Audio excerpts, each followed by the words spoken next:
दोस्तों एक बार फिर से स्वागत है आप सभी का। हम हाजिर हैं देश और दुनिया की कुछ बेहद बड़ी और अहम खबरों के साथ। लेकिन उससे पहले अगर आप इस चैनल पर नए हैं तो चैनल को सब्सक्राइब जरूर कीजिए। तो दोस्तों शुरू करते हैं आज की खबरों का सिलसिला। दोस्तों आज की पहली बड़ी खबर जो निकल कर आ रही कि घर पर ही मिलेगा रोजगार का मौका, पीएम मोदी ने किया है लॉन्च। आपको बता दें कि देश भर में लॉकडाउन लागू होने के बाद बड़े स्तर पर प्रवासी मजदूरों ने घर की वापसी की है। घर को लौटे मजदूरों के लिए रोजगार का संकट है। इस माहौल में पीएम नरेंद्र मोदी ने आज शनिवार को एक योजना लॉन्च की। गरीब कल्याण रोजगार अभियान नाम की इस योजना को वीडियो कॉन्फ्रेंसिंग के जरिए बिहार में लॉन्च किया गया। इस योजना के डिजिटल शुभारंभ में 5 अन्य राज्यों के मुख्यमंत्री और केंद्रीय मंत्री भी शामिल थे। आपको बता दें कि बिहार, उत्तर प्रदेश, मध्य प्रदेश, राजस्थान, झारखंड और उड़ीसा के 116 जिलों के 25,000 से अधिक प्रवासी मजदूरों को इस अभियान के लिए चुना गया, जिसमें 27 आकांक्षी जिले भी शामिल हैं। इन जिलों के ऐसे करीबन 2/3 प्रवासी मजदूरों को शामिल करने का अनुमान है। दोस्तों इस लॉकडाउन में क्या आप भी बेरोजगार हो गए और आप अपने ही घर के पास रोजगार ढूंढ रहे हैं तो ये आपके लिए अच्छा मौका मिल सकता है। बढ़ते हैं अगली बड़ी खबर की तरफ। चीन से गलवान विवाद पर वायुसेना प्रमुख की 2 टूक, हम जवाब के लिए तैयार और तैनात भी। आपको बता दें कि लद्दाख में LAC पर हिंसक झड़प को लेकर चीन से तनाव के बीच वायुसेना प्रमुख हैदराबाद पहुंचे। वायुसेना प्रमुख ने पासिंग आउट परेड के दौरान वायुसेना के जवानों को संबोधित किया। आपको बता दें कि वायुसेना प्रमुख ने भदौरिया ने कहा कि हम किसी भी कीमत पर अपनी संप्रभुता की रक्षा करेंगे। हमारे क्षेत्र में सुरक्षा परिदृश्य यह बताता है कि हमारे सशस्त्र बल हर समय तैयार हैं और सतर्क रहते हैं। लद्दाख में वास्तविक नियंत्रण रेखा यानी कि LAC पर छोटी सूचना पर हम हालात को संभालने के लिए तैयार हैं। आपको बता दें कि मीडिया ब्रीफिंग में वायुसेना प्रमुख ने कहा कि हमारा चीन से युद्ध नहीं चल रहा, लेकिन हम तैयार हैं। बातचीत चल रही है और हम तैयार हैं। चीन ने सीमा पर तैनाती बढ़ा दी है, हम उन पर नजर रखे हुए हैं, जरूरत पड़ी तो उड़ान भरेंगे। सेना मामले को बखूबी संभाल रही है, तैनाती को देखते हुए कार्रवाई कर रहे हैं। हमें कोई संदेह नहीं है, हम किसी भी आकस्मिक को संभाल लेंगे। हमें स्थिति के बारे में पता है और हमने आवश्यक कार्रवाई की है। लेह में वायुसेना तैनात है। बढ़ते हैं अगली बड़ी खबर की तरफ।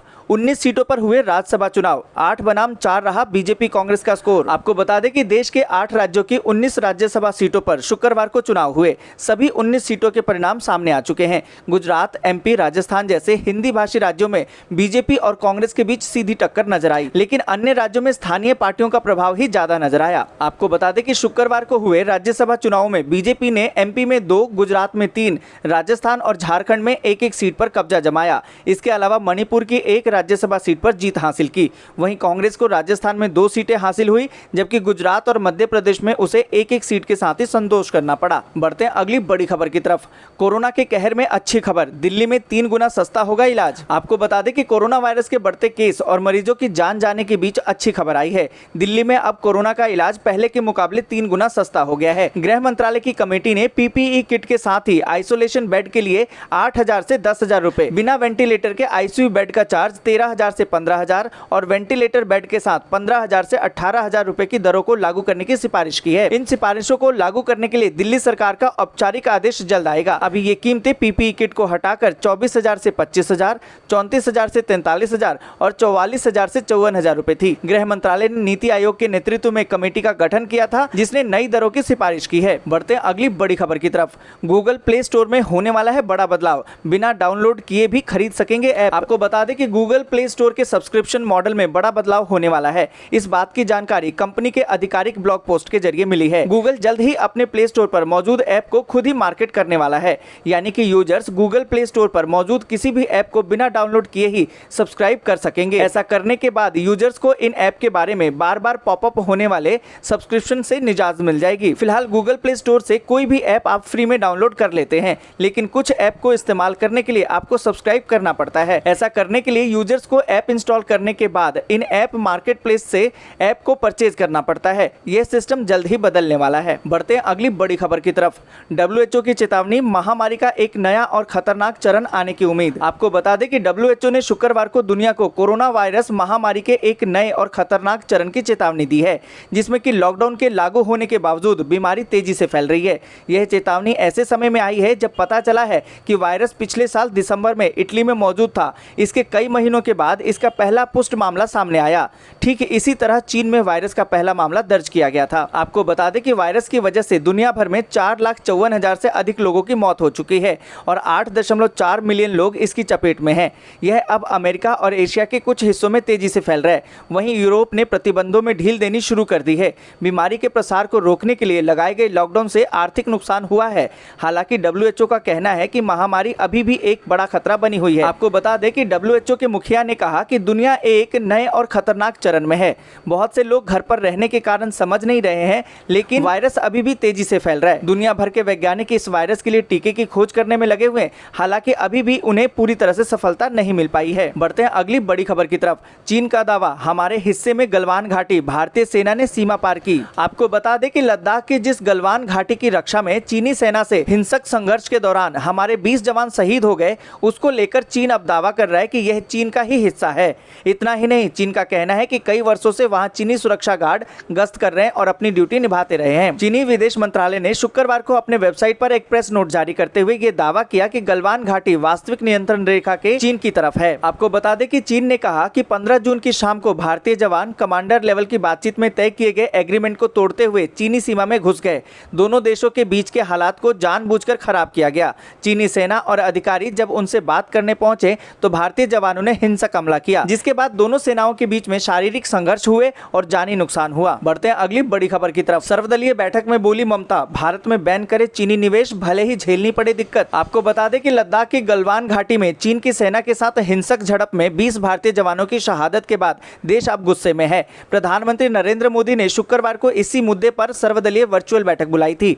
तृणमूल कांग्रेस की अध्यक्ष और पश्चिम बंगाल के मुख्यमंत्री ममता बनर्जी ने इस बैठक को लेकर कहा कि जवानों के लिए एकजुटता दिखाना राष्ट्र के लिए अच्छा संदेश है। बैठक के दौरान टीएमसी ने भारत में चीनी निवेश के मुद्दे को भी उठाया। टीएमसी के मुताबिक सामरिक क्षेत्र मसलन दूरसंचार, रेलवे और विमानन क्षेत्रों में चीन को प्रवेश की अनुमति नहीं मिलनी चाहिए। आपको बता दें कि ममता बनर्जी ने बैठक में इस बात पर जोर दिया कि चीन की भारत में एंट्री बैन कर देनी चाहिए, चाहे फिर हमें थोड़ा नुकसान ही क्यों ना हो। उन्होंने कहा कि चीन को किसी भी सूरत में भारत के दूरसंचार, रेलवे और विमानन क्षेत्र में प्रवेश की इजाजत नहीं मिलनी चाहिए। इससे हमें कुछ दिक्कतों का सामना करना पड़ेगा, लेकिन हमें चीन को घुसने नहीं देना चाहिए। बढ़ते हैं अगली बड़ी खबर की तरफ। भाजपा को वोट देने पर सपा विधायक पार्टी से निष्कासित, बसपा ने अभी नहीं लिया है कोई फैसला। आपको बता दें कि मध्य प्रदेश में बसपा के 2 और सपा के इकलौते विधायक की अब भाजपा से नजदीकियां बढ़ गई हैं।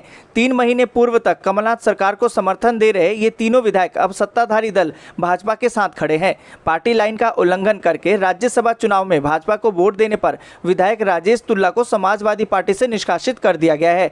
हालांकि बसपा ने अपने विधायक पर अभी कोई फैसला नहीं लिया है। आपको बता दें कि मध्य प्रदेश में 1.25 साल तक सत्ता में रही कांग्रेस की कमलनाथ सरकार के दौरान सपा बसपा ने सरकार को बाहर से समर्थन देने का निर्णय लिया था, लेकिन सियासी उठापटक के बाद जैसे ही भाजपा सत्ता में आई तो तीनों विधायक संजीव कुमार कुशवाहा, रामबाई परिहार और राजेश शुक्ला भाजपा सरकार के साथ हो लिए। यही स्थिति निर्दलीय विधायकों की भी रही। बढ़ते हैं अगली बड़ी खबर की तरफ। चीन से तनातनी के बीच अंडमान निकोबार द्वीप समूह को लेकर अलर्ट पर है भारतीय नौसेना। आपको बता दें कि चीन से तनातनी की खबरों के बीच नेवी के अफसरों ने अंडमान निकोबार द्वीप समूह की सुरक्षा को लेकर तमाम चिंताएं व्यक्त की हैं।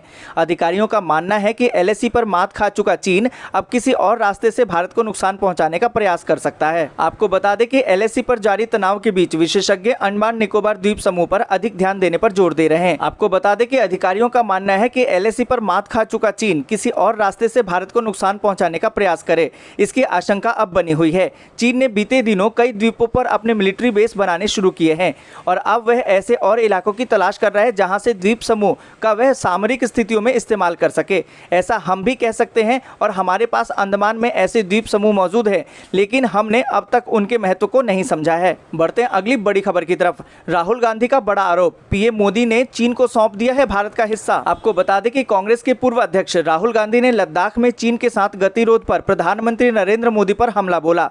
उन्होंने आरोप लगाया कि प्रधानमंत्री ने भारतीय क्षेत्र चीन को सौंप दिया है। इतना ही नहीं, राहुल गांधी ने कहा कि पीएम ने चीनी आक्रमण के सामने भारतीय क्षेत्र को लेकर आत्मसमर्पण कर दिया है। आपको बता दें कि कांग्रेस नेता ने शनिवार को ट्वीट किया कि प्रधानमंत्री ने चीनी आक्रामकता के आगे भारतीय क्षेत्र को चीन को सौंप दिया है। उन्होंने सवाल किया कि अगर यह भूमि चीन की थी तो हमारे सैनिक शहीद क्यों हुए, वे कहां शहीद हुए। गौरतलब है कि मोदी ने भारत चीन तनाव पर शुक्रवार को बुलाई गई सर्वदलीय बैठक में कहा था कि न कोई हमारे क्षेत्र में घुसा है और न ही किसी ने हमारी चौकी पर कब्जा किया है। दोस्तों, आपको बता दें कि प्रधानमंत्री ने लद्दाख में वास्तविक नियंत्रण रेखा पर भारतीय और चीनी सैनिकों के बीच हुई हिंसक झड़पों को लेकर बुलाई गई इस बैठक के अंत में कहा कि चीन ने जो किया उससे पूरा देश आहत और आक्रोशित है। दोस्तों, जिस तरीके से भारत और चीन के बीच में हो रहा है, इस पूरी खबर पर आप अपनी राय जरूर रखिएगा। दोस्तों, ये थी आज की कुछ जरूरी खबरें। ऐसे ही जरूरी खबरों को लेकर हम अगली वीडियो में मिलेंगे, लेकिन उससे पहले अगर आप आपको ऐसी ही जरूरी खबरें चाहिए तो चैनल को जल्दी से सब्सक्राइब कर लीजिए और इस वीडियो को लाइक करना बिल्कुल भी ना भूलें।